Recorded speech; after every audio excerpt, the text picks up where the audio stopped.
இயேசுவின் நாமத்தினாலே இந்த மதிய வேளையிலே உங்களை அன்போடு விட வாழ்த்துகிறேன். குயவனே, இந்த நிகழ்வின் அடிப்படையிலே ஜெபத்தின் மேன்மையை குறித்து நாம் தியானித்துக் கொண்டிருக்கிறோம். இன்றைக்கும் 1 சாமுவேல் புஸ்தகம் 16ஆம் அதிகாரம் 13ஆம் வசனத்தை நாம் வாசிக்கின்ற பொழுது, சாமுவேல் தீர்க்கதரிசி தாவீதை தைல கொம்பினாலே அபிஷேகம் பண்ணினார். இந்த வார்த்தையை நாம் வாசிக்க முடியும். கர்த்தருடைய பலி விருந்தில் சாமுவேல் தீர்க்கதரிசியும் ஈசாய் குடும்பத்தாரும் பரிசுத்தத்தோடு கூட காத்திருந்த பின்பு ஈசாய் தன்னுடைய குமாரரை ஒவ்வொருவராக தீர்க்கதரிசிக்கு முன்பதாக கொண்டு வந்து நிறுத்தினார். தீர்க்கதரிசி அவர்களை பார்த்து, இவன் அல்ல, இவன் அல்ல, இவன் அல்ல என்று சொல்லிவிட்டு, மனுஷர் முகத்தை பார்க்கிறான், கர்த்தரோ இருதயத்தை பார்க்கிறார் என்று ஈசாயோடு கூட பேசுகின்ற ஒரு வார்த்தையை நாம் வாசிக்க முடியும். அது மாத்திரமல்ல, உனக்கு குமாரர்கள் இவ்வளவுதானா என்ற ஒரு கேள்வி எழுப்பப்பட்ட பின்பு, இல்லை, கடைசியாக ஒரு குமாரன் இருக்கிறான், அவன் ஆடுகளை மேய்த்து கொண்டிருக்கிறான் என்று ஈசாய் சொன்ன மாத்திரத்திலே அவனை அழைப்பி என்று சொன்னார். அவன் வந்தவுடனே கர்த்தருடைய வார்த்தை சொல்லுகிறது, சாமுவேல் தீர்க்கதரிசி எழுந்து தைல கொம்பினாலே தாவீதை ராஜாவாக அபிஷேகம் பண்ணினார்.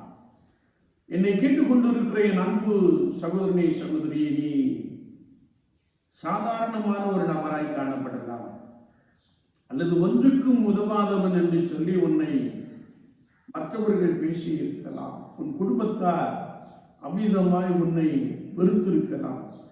ஆனால் ஆண்டவருடைய கண்கள் உன்னை நோக்கி கொண்டிருக்கிறது என்பதை ஒருபோதும் மறந்து போகாதே. இயேசு கிறிஸ்துவனை உயர்த்த போதுமானவர் என்பதை ஒருபோதும் மறந்து போகாதே. ஏனென்றால் வேதம் சொல்லுகிறது, அபிஷேகம் இல்லாமல் ஆளுகை இல்லை, அபிஷேகம் இல்லாமல் மேன்மை இல்லை, அபிஷேகம் இல்லாமல் உயர்வு இல்லை. காத்திருந்து பரிசுத்தத்தோடு கூட அபிஷேகத்தை பெற்றுக் கொள்ளுகின்ற பொழுது ஆண்டவர் உங்களை ஆசீர்வதிக்க போதுமானவராக இருக்கிறார். எனவேதான் சகரியா தீர்க்கதரிசி சொல்லுகிறார், பலத்தினாலும் அல்ல, பராக்கிரமத்தினாலும் அல்ல, கர்த்தருடைய ஆவியினாலே ஆகும் என்ற ஒரு வார்த்தையை நாம் வாசிக்க முடியும். சகரியா 4 கடைசி வசனத்தை நாம் வாசிக்கின்ற பொழுது, அபிஷேகம் பெற்றவர்கள் தேவ சமூகத்தில் நிற்கிறார்கள். ஆண்டவரே, என்னையும் உம்முடைய வல்ல ஆவியினாலே நிரப்பி வழிநடத்தும், என்னையும் உருவாக்கும், என்னையும் ஒரு சிறந்த மனிதனாய் இந்த பூமியிலே உருவாக்கும் ஆண்டவரே என்று சொல்லி நம்மை கர்த்தருடைய சமூகத்திலே தாழ்த்திக் கொள்கின்ற பொழுது பரிசுத்த ஆவியானவர் உங்களை நிரப்புகிறார். உங்களை ஒரு கனமுறுதிய மனிதனாய், கனமுறுதிய ஸ்திரீயாய் மாற்றி விடுகிறார். ஆண்டவர் அப்படிப்பட்ட அனுகூலங்களை உங்களுக்கு நிறைவாய் கொடுப்பாராக. ஆமென், ஆமென்.